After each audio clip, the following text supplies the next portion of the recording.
الآخر من فلسطين المحتلة، انطلق أسطول يسمى بأسطول الصمود، ومكون من 40 سفينة من 44 دولة، متجهة إلى شواطئ غزة من خلال البحر المتوسط لكسر الحصار وإدخال المساعدات. قامت إسرائيل بضرب هذا الأسطول عند سواحل تونس منذ أسبوعين تقريبا، وكانت الضربة بطائرة مسيرة واحدة.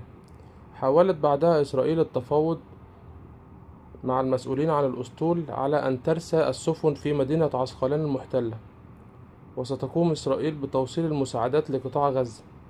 وتم رفض هذه الفكرة من المسؤولين عن تنظيم هذا الأسطول، وأصروا على أنهم متوجهون إلى غزة مباشرة.